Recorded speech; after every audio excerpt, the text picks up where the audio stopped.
नमस्कार दोस्तों, मैं एस.एल. डांगी वडोदरा गुजरात से आज आपको ले चलता हूँ श्रृंग ऋषि आश्रम उदयपुर के पास। यह उदयपुर के पास आश्रम उदयपुर से लगभग 50 किलोमीटर की दूरी पर है। यहाँ उदयपुर से चीरवा होते हुए भी जा सकते हैं या उदयपुर से जिंक स्मेल्टर या खेमली होके भी जा सकते हैं। दोनों साइड से जाएंगे, करीब करीब 50 किलोमीटर दूर पड़ता है। यह एक बहुत ही प्राचीन आश्रम है जो अरावली पर्वत में बसा हुआ है। बहुत भयंकर जंगल है, यहाँ पर पहाड़ के ऊपर यह आश्रम बसा हुआ है। यहाँ कहते हैं कि ऋषि श्रृंग ऋषि जो है उन्होंने तपस्या की थी और लोगों का ऐसा मानना है कि उनका जन्म भी यहीं हुआ था, क्योंकि ये बहुत प्राचीन आश्रम है। यहाँ पर लोग तपस्या करने भी आते हैं या कुछ लोग पिकनिक मनाने भी यहाँ पे आते हैं। कई लोग यहाँ अपनी मन्नत मांगते हैं और मन्नत पूरी हो जाने पर यहाँ पर प्रसादी यानी कि भंडारा भी करते हैं। इस प्रकार ये एक रमणीय स्थान है। यहाँ पहाड़ के ऊपर एक कुंड बना हुआ है जिसमें पानी है पीने का, और यहीं से हमने भी पानी निकाला और यहाँ से पिया। बहुत ही सुंदर स्वच्छ पानी यहाँ पे है पहाड़ के ऊपर, जो एक किसी चमत्कार से कम नहीं है।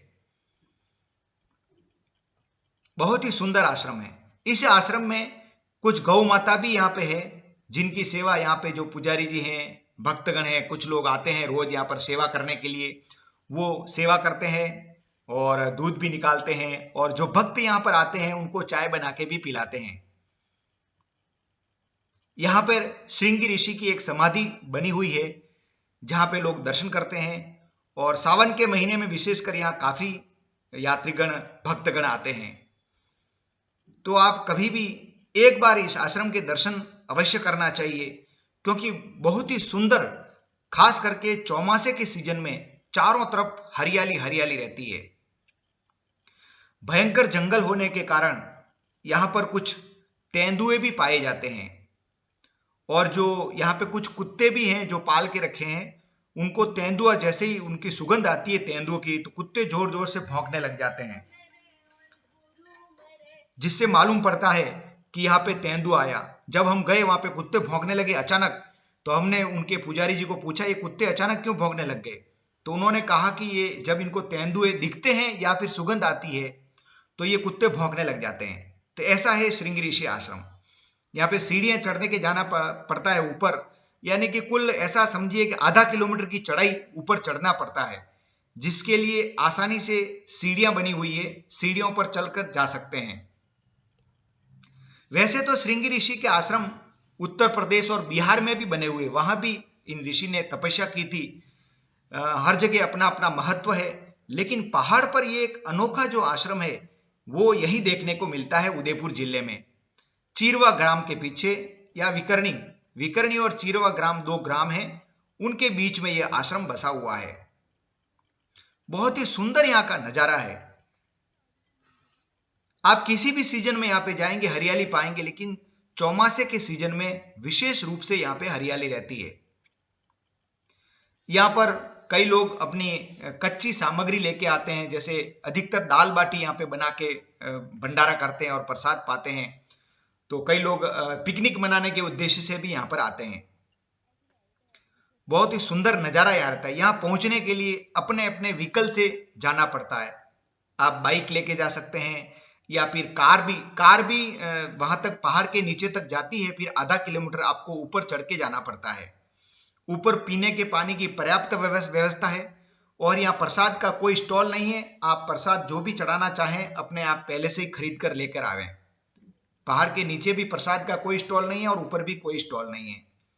खाने पीने की कोई भी वस्तुएं वहां नहीं मिलती है, इसलिए जो भी आपको खाना पीना हो सब अपना पहले से ही व्यवस्था करके, क्योंकि एक तपस्या स्थलीय आश्रम है, यहाँ पे किसी प्रकार का कोई दुकान वगैरह नहीं है। पीने का पानी वहां पे पर्याप्त मात्रा में उपलब्ध है, जहां आप खुद भी बाल्टी से निकालकर पानी पी सकते हैं। और कैसे पुराने जमाने में कुएं से बाल्टी से पानी निकालकर पिया जाता था, वो नजारा आप यहाँ देखेंगे तो बहुत ही आनंद आएगा।